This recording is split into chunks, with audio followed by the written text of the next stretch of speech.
குடிய விட்டு குதிச்ச மல்லிகையே ஒரு மொழி சிரிச்சு பேசடியே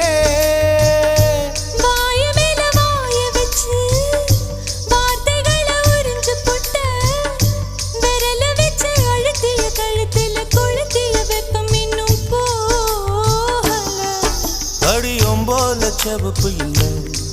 கணுக்கால் கூட கருப்பு இல்லை நீ தீண்டும் இடம் தித்திக்குமே இனி பாக்கி உடம்பும் செய்ய வேண்டும் பாக்கியமே குறுக்கு சிரித்தவளே என்ன குங்குமத்தை கரைச்சவளே நெஞ்சில் மஞ்சள் தைச்சு குடிக்கையில் என்ன கொஞ்சம் பூசு தாயே உன் கொலுசுக்கு மணியாக என்ன கொஞ்சம் மாத்து தாயே